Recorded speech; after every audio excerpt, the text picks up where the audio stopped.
The second Caitlin Clark signed that short-term contract, bold, calculated, unapologetically her own, the unspoken message couldn't have been louder. I don't need your system, your rules, or your approval. I'm the system now. Let's rewind this chaos clock. There was a time, not that long ago, when women's college basketball had a single golden gateway. One name, Geno Auriemma. If you wanted greatness, you went through Geno. If you wanted legacy, you wore Yukon blue. His name was practically synonymous with women's basketball dominance. Decades of titles, All-Americans, Olympic connections. It was a dynasty built on control, charisma, and a whole lot of power moves. And then came Caitlin. If you're here for the real story and not the filtered version, subscribe. And if you're sticking around for the next meltdown, you better definitely subscribe. This girl from Iowa, who didn't choose the traditional path? Who wasn't interested in being molded into a system? Who looked at the rules and, politely but firmly, tossed them over her shoulder? No thank you. No press tour. No drama. Just buckets. Oh! And the audacity to say no to Geno Auriemma. Let that sink in, because this wasn't just any no. This was a no that echoed with decades of tension in women's sports. This was a no backed by record-breaking stats, packed-out arenas, and MVP-level performances. Caitlin Clark didn't scream it. She didn't even tweet it. But her silence? Deafening. Especially for a guy who, let's be honest, isn't used to being told no. Back when Clark was a high school phenom, Geno famously passed. She wasn't quite Yukon material. Or at least, that was the unspoken vibe. Fast forward a few years, and the same girl Geno overlooked was rewriting the narrative of women's basketball, single-handedly pulling in audiences the sport hadn't seen in years, and doing it from Iowa, of all places. Meanwhile, Geno was watching from the sidelines. His team? Struggling with injuries, burnout, and suddenly not the default destination anymore. So when news broke that Geno was involved in launching a new women's league, eyebrows lifted. And when it was rumored that he'd tried to lure Caitlin Clark into that league with a very tempting offer, that's when the real tension began to bubble. It would have been a perfect redemption arc for Geno. A full-circle moment. The one that got away, finally stepping into his league, on his terms. But Caitlin wasn't interested in redemption, or approval, or aligning herself with a league whose poster boy once minimized her impact.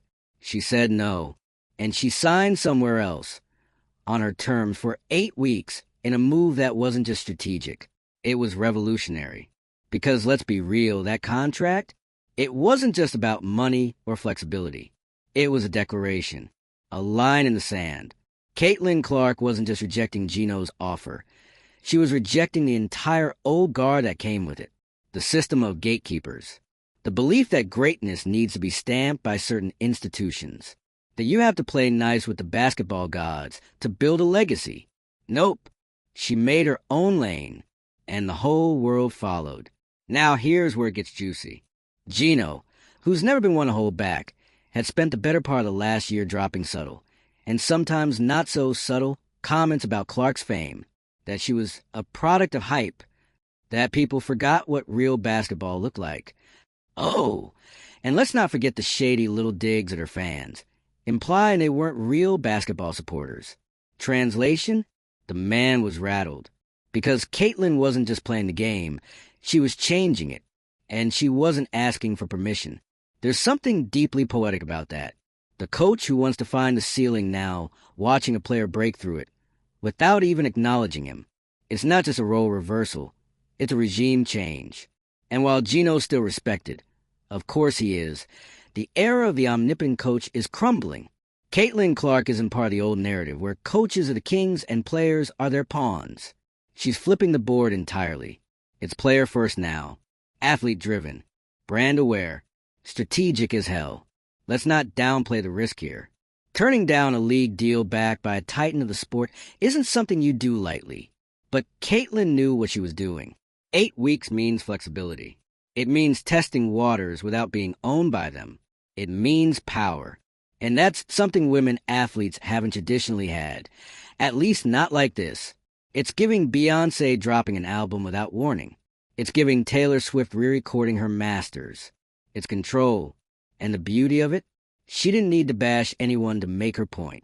Caitlin didn't drag Geno. She didn't gloat. She just moved quietly, confidently, and with all the receipts to back it up. Because when you're breaking records and earning Rookie of the Year, you don't need to clap back. The stats speak louder than the snark ever could. Meanwhile, the fans? Oh, they felt the shift. This wasn't just about basketball anymore.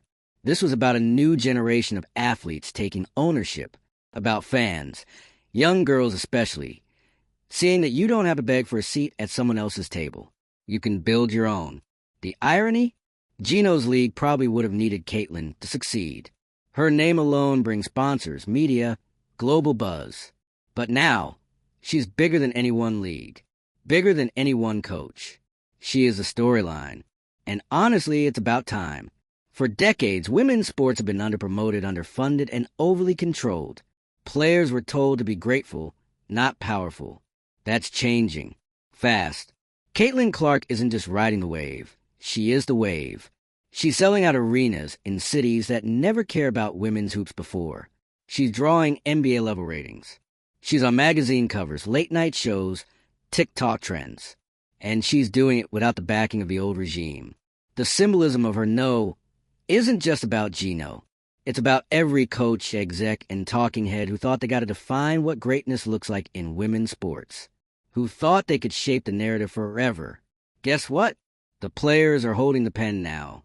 There's a quiet rage in Clark's path, a soft rebellion that doesn't need to shout, just wins, confidence, impact. She didn't need to clap back because her whole career is the clapback. And Geno, he can pretend it doesn't sting. But deep down, you know he knows. This was the moment the balance of power officially tipped. Caitlin Clark made a business decision, a boundary-setting, legacy-defining, empire-building decision. She's showing that women in sports don't have to settle, that they don't need to accept crumbs from the table when they are the feast. She's not just playing for a championship. She's playing for change. So what's next?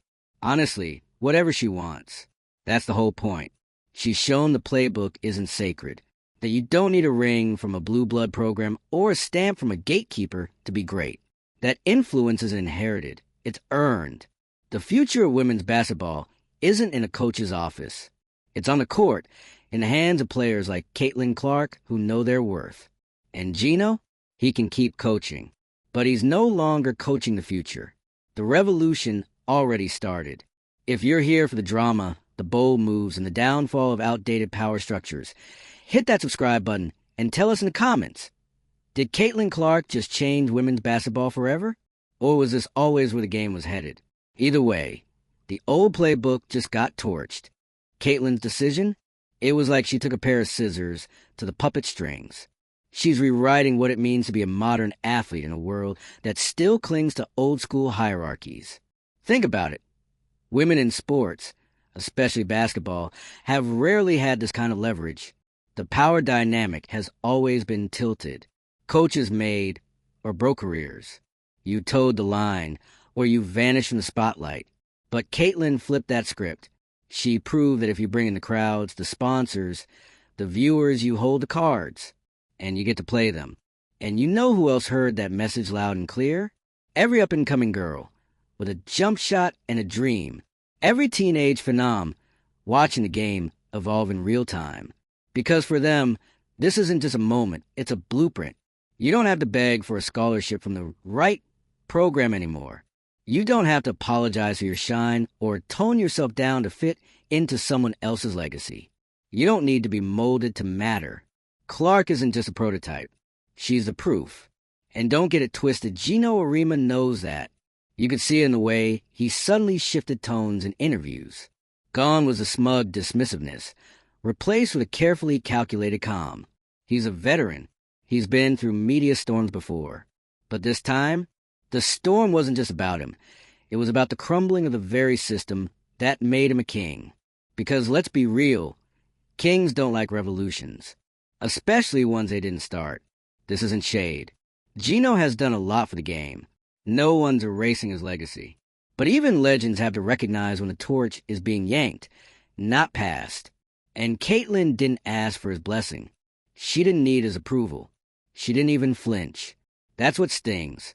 She didn't play the politics. She played the game. And won. And now, Geno's left standing in a very unfamiliar position.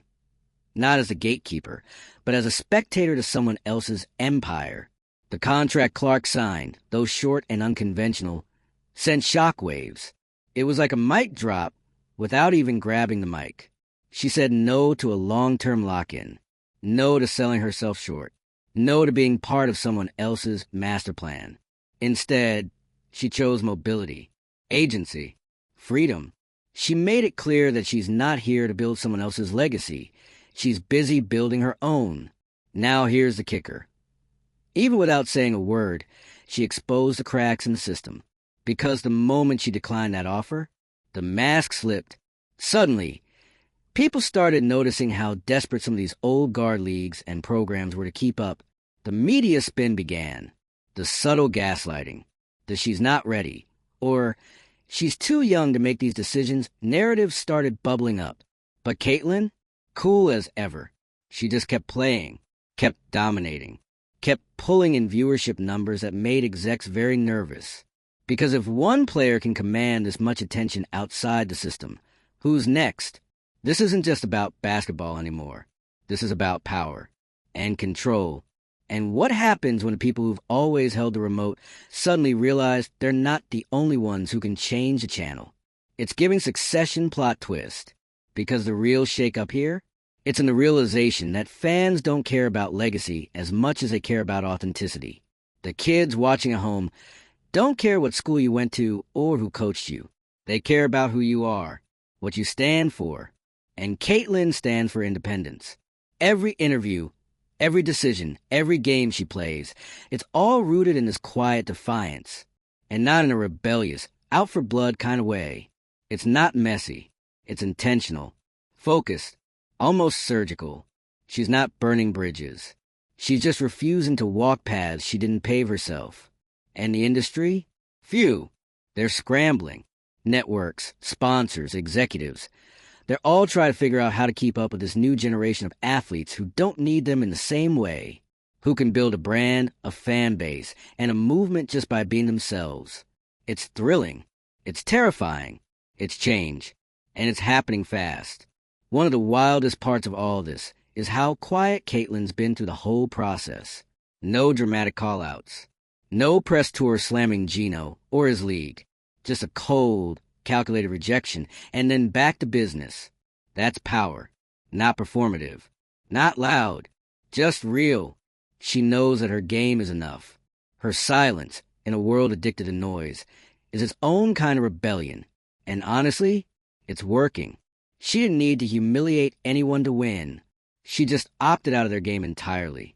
And now, they're left playing catch-up, desperately trying to reframe the narrative. But the audience, they already picked a side. Spoiler alert, it's hers.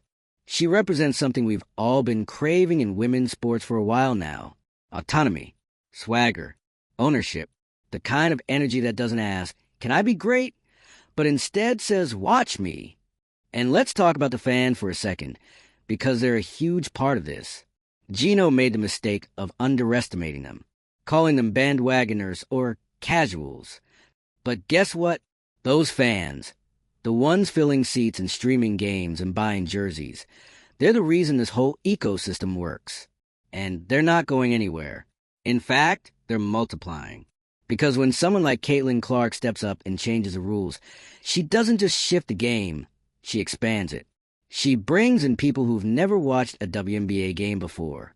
She puts women's basketball into bar conversations, fantasy drafts, Twitter threads. And once they're in, they start looking around. They start discovering other players, other teams. They stay. She's not just a star. She's a gateway. And the people who sneered at her hype didn't realize that hype can become history very, very quickly. So here we are. The old systems, cracked. The gatekeepers, exposed. The future, bright. Blinding, even. And Caitlyn Clark, still silent. Still working. Still refusing to play anyone else's game but her own. That, right there, is a revolution. So the next time a coach or a league executive talks about building the future of women's basketball, they might want to consider one thing. The future already arrived, and she's not knocking. She's already inside. We've talked about her saying no to Geno. We've talked about her walking away from the system with poise and precision. But what we haven't fully unpacked yet is the fallout, the whisper campaigns, the passive-aggressive sound bites, the awkward silences from people who used to control every conversation. Because let's be honest, power doesn't like losing control, especially not in public, especially not to someone who doesn't play by the script. And Caitlin? Oh, she burned the script. The headlines try to keep up. Is Caitlin Clark too big for the WNBA? Will her brand outshine the league? Can one player really redefine the sport? Answer? Yes, to all of the above. Because here's the truth. This isn't just about a player making waves. This is about a full-on identity crisis within women's basketball. The leagues, the institutions, the old-school pundits, they all had a pretty clear idea what greatness was supposed to look like. You go to the right school. You get drafted. You say the right things. You play the role. Then Caitlin Clark rolled in like a thunderstorm in designer sneakers and rewrote every rule without raising her voice. And people are rattled. You can see it in the way certain media outlets suddenly shifted tone. One day she's being celebrated as the future of the sport. The next, she's being scrutinized for not doing enough or not being humble enough. Ah, yes. The classic backlash arc. Step 1. Hype her up. Step 2. Tear her down. But the thing is, Caitlin doesn't flinch. And that's what drives them insane. Because we're so used to women in sports being grateful, apologetic, modest to a fault. But Caitlin plays with the energy of someone who knows she belongs on the billboard. Who knows she earned that rookie deal. Who knows that just by showing up and being herself, she's changing the game. It's not cockiness, it's clarity. She knows exactly what she's doing. And she knows that every move, every decision, every highlight reel is building something bigger than just a personal brand. It's building a precedent. And that, friends, is dangerous to the status quo. Let's talk about the locker room vibes for a second. Because yes, the tension has seeped in there too. Anytime someone ascends this fast, this high, you're going to get side eyes. You're going to get the, who does she think she is, whispering. Not everyone's clapping from the sidelines. And Caitlin, she knows that. But here's where the difference lies. She doesn't play for approval. She plays to win. She plays to elevate the sport, to drag it into the spotlight and make it stay there. She plays so that the next generation doesn't have to fight tooth and nail just to be seen. And yeah, that makes some people uncomfortable, because comfort zones are hard to let go of, especially when you spend your whole career thriving inside them. But Caitlin's presence forces a confrontation. You either adapt or you get left behind. And speaking of adaptation, let's talk about the real institutions trying to keep up. Networks, sponsors, merch partners. Everyone wants a piece of Caitlin Clark now. But you can tell, some of them don't even understand why she matters. They just see numbers, ratings, clout. But the magic of Caitlin isn't just in the stats. It's in the shift. She represents the moment when women's sports stopped being a side quest and became the main story.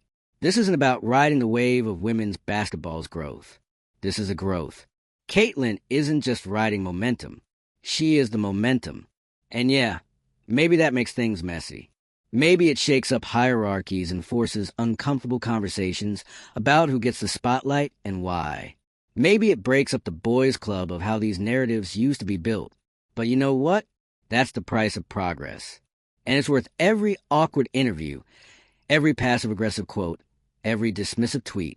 Because the fans, they're in, they're watching, they're talking, they're buying tickets to games they wouldn't have even considered 2 years ago. They're showing up for players they'd never heard of because Caitlin Clark pulled them into the arena, and now they're staying. That's impact. And let's not forget the symbolic weight of her choices. By saying no to Geno Auriemma's new league, she didn't just reject a contract. She rejected a legacy that once tried to gatekeep her. She told the old guard, I don't need your lead to prove anything. And that was personal, not petty, but personal. Because how do you move past being overlooked by the most powerful coach in women's basketball? Easy. You become the most powerful player. You turn every snub into fuel. You don't beg for validation. You replace it with undeniable success. And Geno, he's watching. From the sidelines, from the press conferences, from the shadows of an empire he once ruled alone. You have to wonder, does he regret it? Does he look back at that recruiting class, remember the girl from Iowa, and think, maybe I missed something? Because now, the entire sport is catching up to her. And even the ones who underestimated her, they're watching her highlights in awe. They're seeing packed arenas, jersey sales through the roof, and entire segments on ESPN devoted to her. Not her team, not her coach. Her. It's the kind of solo stardom that used to be impossible for women in this sport. Used to be. But Caitlin shattered that ceiling with a three-pointer from the logo and a smirk. So where does it go from here? That's the most exciting and terrifying question. Because Caitlin Clark isn't done. Not even close. She's playing the long game. And every decision she makes is calculated for maximum impact. That 8-week contract? It's not a detour. It's a power move. It gives her freedom. It keeps her options open. It reminds the industry that she calls the shots now, and that's why her silence is so loud. She doesn't need to clap back. She doesn't need to dunk on Geno, or flame critics, or respond to every dig. She's not arguing on social media. She's building an empire, quietly, confidently, and with receipts. And for everyone watching, especially young girls lacing up their sneakers for the first time, this is what a blueprint looks like. You can choose yourself. You can trust your voice. You don't have to take every opportunity just because it's offered. You can walk away from the table, build your own, and still eat. Caitlin Clark didn't just say no to a league. She said yes to legacy. A legacy built on agency, on fearlessness, on defying every box she was supposed to fit into. And let's be clear, this isn't a moment. It's a movement. So Geno, the system, the skeptics, they can side-eye, criticize, whisper, reframe the narrative all they want. The game already changed. And Caitlin? She's just getting started. If you're as obsessed with this drama-fueled power shift as we are, don't just scroll. Engage. Hit that subscribe button. Drop your hottest take in the comments. And tell us, is this the end of the gatekeeper era for women's basketball? Or just the beginning of something even bigger? Either way, one thing's for sure. Caitlin Clark didn't just join the conversation. She became it.